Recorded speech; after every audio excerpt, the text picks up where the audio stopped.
محراب مریم حضرت عیسیٰ علیہ السلام کی والدہ ماجدہ حضرت مریم رضی اللہ تعالی عنہا کے والد کا نام عمران اور ماں کا نام حنہ تھا۔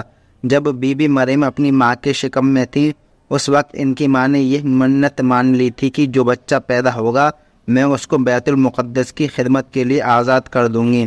چنانچہ جب حضرت مریم پیدا ہوئیں تو ان کی والدہ ان کو بیت المقدس میں لے کر گئیں۔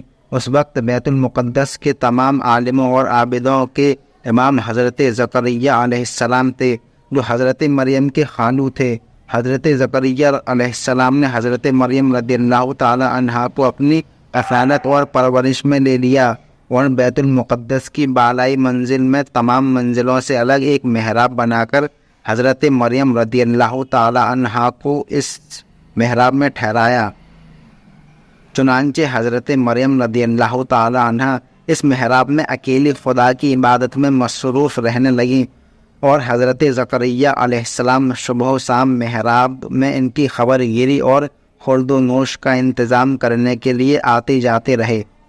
چند ہی دنوں میں حضرت مریم رضی اللہ تعالی عنہا کی محراب کے اندر یہ کرامت نمودار ہوئی کہ جب حضرت زکریہ علیہ السلام محراب میں جاتے تو وہاں جاڑوں کے پھل گرمی میں اور گرمی کے پھل جاڑوں میں پاتے۔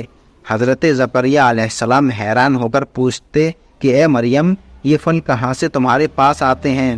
تو مریم رضی اللہ تعالی عنہا یہ جواب دیتی کہ یہ پھل اللہ عز و جل کی طرف سے آتے ہیں، اور اللہ جس کو چاہتا ہے بلا حساب روزی عطا فرماتا ہے۔ حضرت زکریہ علیہ السلام کو خداوند قدوس نے نبوت کے شرف سے نوازا تھا، مگر ان کی کوئی اولاد نہیں تھی اور وہ بالکل ضعیف ہو چکے تھے۔ برسوں سے ان کے دل میں فرزند کی تمنا معجزن تھی، اور بارہا انہوں نے گڑ گڑا کر خدا سے اولاد نرینہ کے لیے دعا بھی مانگی تھی، مگر خدا کی شان بے نیازی کے باوجود اس کے اب تک ان کو کوئی فرزند نہیں ملا۔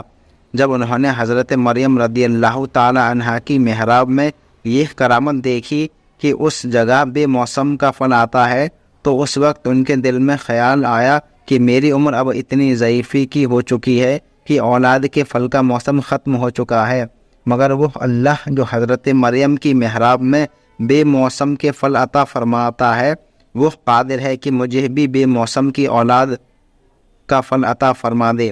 چنانچہ آپ نے محراب مریم میں دعا مانگی اور آپ کی دعا مقبول ہوئی، اور اللہ تعالیٰ نے بڑھاپے میں آپ کو ایک فرزند عطا فرمایا جن کا نام خود خداوند عالم نے یحییٰ رکھا، اور اللہ تعالیٰ نے ان کو نبوت کا شرف بھی عطا فرمایا۔ قرآن مجید میں خداوند قدوس نے اس واقعے کو اس طرح بیان فرمایا ہے۔ پارہ 3 سورہ آل عمران آیت 37 تا 39۔ ترجمہ کنز الایمان۔ جب زکریہ اس کے پاس اس کی نماز پڑھنے کی جگہ جاتے، اس کے پاس نیا رزق پاتے، کہا اے مریم، یہ تیرے پاس کہاں سے آیا؟ بولی وہ اللہ کے پاس سے ہے، بے شک اللہ جسے چاہے بے گنتی دے۔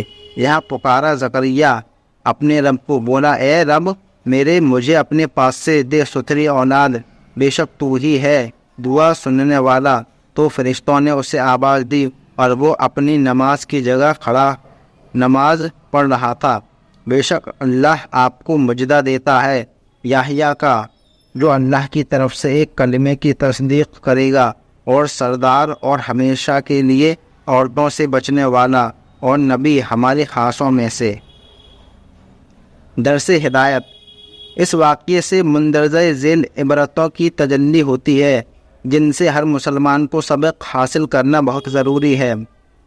حضرت مریم رضی اللہ تعالی عنہا با کرامت ولیہ ہیں۔ واقعہ مذکورہ سے معلوم ہوا کہ حضرت مریم رضی اللہ تعالی عنہا صاحب کرامت اور مرتبہ ولایت پر فائز ہیں، کیونکہ خدا کی طرف سے ان کی محراب میں پھل آتے تھے، اور وہ بھی جاڑوں کے پھل گرمی میں اور گرمی کے پھل جاڑوں میں۔ یہ ان کی ایک بہت ہی عظیم الشان اور واضح کرامت ہے جو ان کی ولایت کی شاہد عدل ہے۔ عبادت گاہ مقامی مقبولیت ہے۔ اس واقعے سے یہ بھی ثابت ہوا کہ اللہ والے یا اللہ والیاں جس جگہ عبادت کریں وہ جگہ اس قدر مقدس ہو جاتی ہے کہ وہاں رحمت خداوند عز و جل کا نزول ہوتا ہے اور وہاں پر دعائیں مقبول ہوا کرتی ہیں، جیسا کہ حضرت زکریا علیہ السلام کی دعا محراب مریم میں مقبول ہوئی، حالانکہ وہ اس سے پہلے بیت المقدس میں بار بار یہ دعا مانگ چکے تھے مگر ان کی مراد پوری نہیں ہوئی تھی۔ قبروں کے پاس دعا، جہاں اللہ کے مقبول بندے اور مقبول بندیاں چند دن بیٹھ کر عبادت کریں، جب ان جگہوں پر دعا مقبول ہوتی ہے تو ان مقبولان بارگاہ الہی کی قبروں کے پاس جہاں ان بزرگوں کا پورا جسم برسہ برس تک رہا ہے وہاں بھی ضرور دعائیں مقبول ہوں گی۔ چنانچہ حضرت امام شافعی رحمۃ اللہ تعالی علیہ کا بیان ہے کہ جب کسی مسئلے کا حل میرے لیے مشکل ہو جاتا تھا تو میں بغداد جا کر حضرت امام اعظم ابو حنیفہ رحمۃ اللہ تعالی علیہ کی قبر مبارک کے پاس بیٹھ کر اپنے اور خدا کے درمیان امام ممدوح کی مبارک قبر کو وسیلہ بنا کر دعا مانگتا تھا تو میری مراد بر آتی تھی اور مسئلہ حل ہو جایا کرتا تھا۔